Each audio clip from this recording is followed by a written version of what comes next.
हाय, तो आज हम ना कुछ न्यू डेफिनेशंस को समझेंगे, ठीक है। जिसमें कि the first definition is angiogenesis.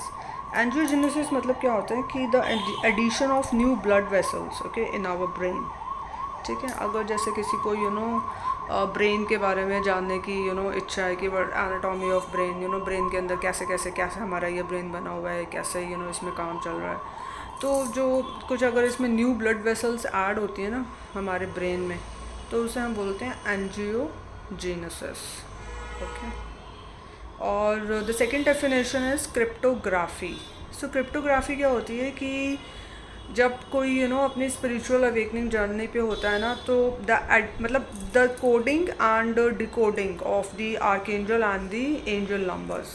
जैसे किसी को 222 नंबर दिखा, जैसे क्लॉक में कभी कभी दिखता है 11 11, मुझे 11 11 दिखा किसी इंसान को, या 222 दिखा, या 888 दिखा। अब जैसे कल 888 लायंस गेट पोर्टल है, ठीक है। तो इस पोर्टल में क्या होता है कि ये एक यूनिवर्स की तरफ से पोर्टल खुलते हैं ऊपर ब्रह्मांड में, ठीक है।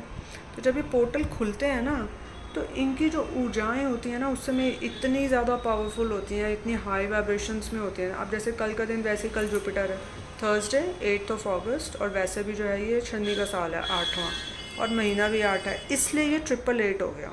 8 is the number, August month is 8, और 2 + 2 + 4 मतलब 2024 का हम एडिशन करेंगे तो 8 बन रहा है। तो 888 लायंस गेट पोर्टल ये ऐसे बना। तो कल जो है ना, अगर जैसे हमें कुछ भी मैनिफेस्ट करना है, या हमें कुछ ब्रह्मांड से मांगना है, तो कल का दिन बहुत अच्छा है इस चीज़ के लिए।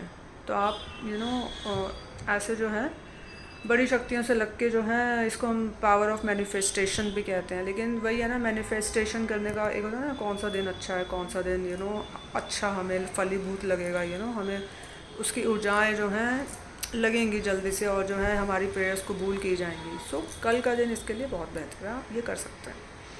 अब क्रिप्टोग्राफी का मतलब जैसे मैंने आपको बता दिया कि coding and decoding of angel and archangel numbers is called cryptography, right. अब जैसे कि फॉर एग्ज़ाम्पल 11 11, ठीक है। तो 11 11 का मतलब क्या होता है?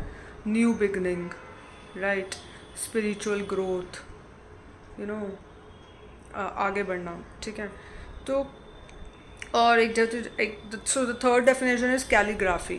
Calligraphy means a good hand writing. जैसे हिंदी में कईयों को हम सुलेख वगैरह मिलती थी हमें बचपन में, हम छोटे होते थे, राइट, छुट्टियों में, गर्मी की छुट्टियों में, तो हमें एक दी जाती थी कि 60 डेज़ की तुम्हारी हॉलीडेज़ हैं, रोज़ एक पन्ना लिखना, ठीक है। A good hand writing, okay, that's called calligraphy, ठीक है। तो ये मैं छोटा सा वीडियो अभी अपलोड कर रही हूँ अपने चैनल पे, आप प्लीज़ इसे देखिएगा, एंड इसे अपने फ्रेंड्स एंड फैमिली के साथ शेयर भी कीजिएगा, and do like my channel, okay, and please subscribe it. Thank you.